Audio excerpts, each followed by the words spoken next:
welcome back to Next Level Fitness. It's Tony here again, and another video today. Today's video is going to be dealing with working out over the age of 30, over the age of 35. I wish I didn't really have to make this video, but I am in that age range, and I think a lot of people can benefit from just a little bit of advice that I'm going to give here. For those that don't know, I don't think I've ever mentioned it before, and of course, see the gray in the beard. I am 42 years old. All right, so let's get on with the video. What we're gonna do is tackle these little headlines. So right now, we're gonna go testosterone and aging. So there's several studies out there. You can look them up on Google that typically state that when men reach the age of 30, their testosterone levels start to naturally drop about 1% a year. It is an uncomfortable fact, but it's something that you just need to kind of accept. But because you accept it doesn't mean that it's, you know, all downhill from there. There is a couple of solutions that you could turn to help you deal with that. A couple of those solutions may be like TRT or PEDs. Now, I'm not advocating somebody go out in there and do that. I am not super well versed in them myself, so I'm not going to dive too deep into that, but those are also solutions that are there. I'm more so going to stick with the natural side of solutions. So something you can do is supplement. And what you can do is supplement with tribulus, zinc, vitamin D. Most of those are available in just your over-the-counter multivitamins.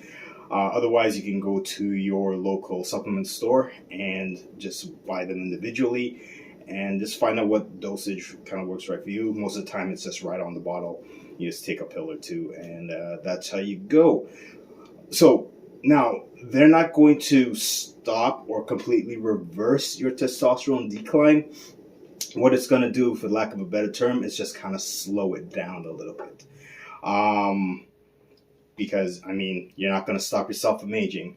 The testosterone is still going to drop down, but it will slow down a bit, okay?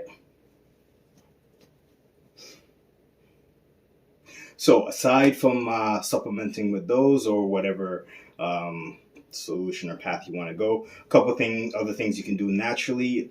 Obviously, good quality sleep for you. So, for some people, they like to sleep or their body needs about 7 to 8 hours. Some people can do 6 to 7. I myself can do 5 to 6, and I'm fine for the rest of the day. I can tell you if I get 4 hours of sleep, I get through about half the day, and I'm kind of like wrecked and moody and stuff like that. So you got to figure out how many hours of sleep works for you. Regular exercise, which includes resistance training. So running is fine, cardio is fine, but I feel resistance training will definitely help with that testosterone production and slowing down how much you lose per year. Healthy diet, of course, like if you eat like trash, you're going to feel like trash. So clean up your diet if you know it's not the best that you can do. Clean that up, start feeling better, and you'll help yourself out that way. Regular exposure to sunlight. So for me, this is kind of an kind of area. I don't disagree with it. I'm just not an outdoor person. Plus, I live in Canada, and when the winters are here, sometimes you don't see the sunlight for a while. So that's where the vitamin D supplement would come in. Or you can buy these specific lamps that help with that as well. So yeah, that's testosterone and aging. Those are a couple of solutions you can look into yourself to help slow down that testosterone loss as you start to age. So now we're going to talk about mobility, warming up and cooling down. So one thing I see as a personal trainer is that people come to the gym, they'll hop on the treadmill for, a couple minutes, do a light walk or a light jog, and then it's on to the workout where they're lifting heavy weights. Now, I'm not dissing treadmills or anything like that. They obviously have their place. But when you're going to do a resistance-based workout, using a treadmill is not a good idea. So mobility. What you're looking to do when you actually work and focus on your mobility, especially before a workout, is you want to warm up your joints, basically prepping them for the movement that's going to be ahead in the workout. Reason for keeping high level mobility, especially when you get older, because just like when you take this, well, not take, but just like testosterone, you tend to lose a little bit as you age, and mobility is super important to help you stabilize yourself at an older age. So when you're walking around, you're not going to be susceptible to a lot of slips and falls. I'm not saying that you won't, but you'll be able to catch and balance yourself better. So yes, strength is something you want to maintain for that bone density, but mobility is what you want to maintain for that balance and being able to walk around like you do or like you did in your early 20s and early 30s. And like I mentioned, a good warm-up, a good mobility warm-up should contain a lot of the movements that are going to be in your program. So say for example, it's leg day. You have leg press in there, squats in there. You should have warm-ups that will warm up the hip, the knees, and the ankles. If you're doing upper body, say chest, shoulders, the warm-up should include movements that target your shoulders and your elbows as well. I feel, and as a trainer, I recommend that a good warm-up, good mobility-based warm-up should take anywhere from about 8 to 10 minutes, again, covering those areas that you're going to be doing in your workout. What I'll try to do and try to remember is put a link down in the description. I did a video beforehand on warm-ups, so I'll link that below. All right, so just as important as your warm-up is going to be your cool-down. What you're going to be doing in your cool-down is typically more a type of static stretching, which is those stretches you see people do when they stretch and they hold it. Now, I'm guilty of this as well. Sometimes I'm in a rush and I don't get to do a lot of static stretching after my workout, but I make sure I definitely get my my warm-up mobility in. Now, it's not saying one replaces the other. They're both important, but you want to also focus on some after workout cool down, stretching, just to increase and help with your mobility. So what a good cool down should include is basically the muscle groups that were used in the workout. So for an example, if I was doing, again, my legs, then my cool down would be focused on my legs. I wouldn't be doing my upper body in my cool down. I'd definitely focus more on my legs. The reason for the cool down basically is you're trying to relieve any kind of cramping you might experience afterwards. You also want to increase your range of motion throughout the movement in the joints, and you're just going to decrease the effects of DOMS. Now, delayed onset muscle soreness. Now, DOMS is always going to be there. Your ability to deal with it gets better as you work out and as you do cool down stretches.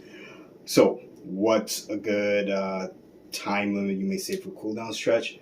So for me, I'm more in favor of doing like a static stretching cool down where you hold each stretch for about you do each stretch for 2 to 3 times, holding it for like 20 seconds, no longer.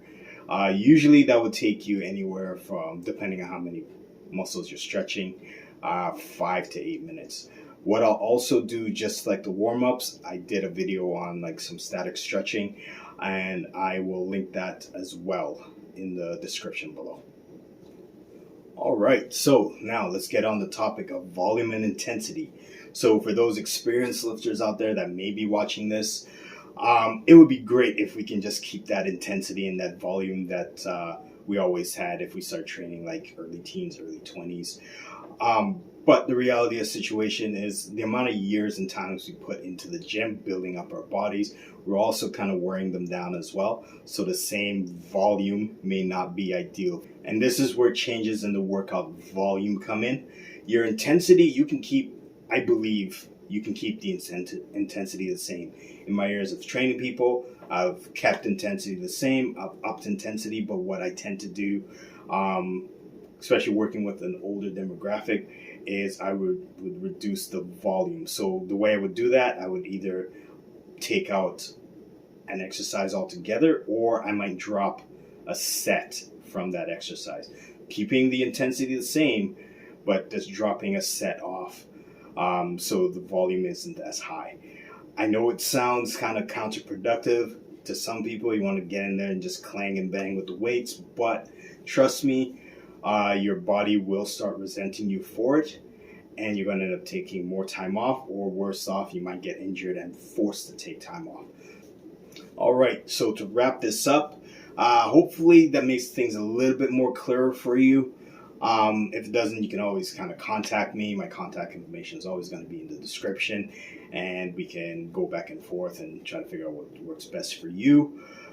So just because I targeted this video to people in their 30s or 35 plus doesn't mean somebody in their 20s, mid 20s can't apply it to their own workouts. Doesn't mean that, and just because I focus solely on men doesn't mean that women can't benefit from it too. I'm just speaking on it from a perspective that I am a man and I am in that demographic that's over 30. So that's how I'm speaking to it. But it doesn't mean that nobody else can benefit from it. Just take whatever information you can from the video. Again, do your own research. If you need help kind of figuring that out, description's in the bottom. My contact info is in the bottom. You can always contact me and we'll have a chat about it. But that's it for this video. Like it, share it. If you like leaving a comment, do so. And I'll see you guys in the next one.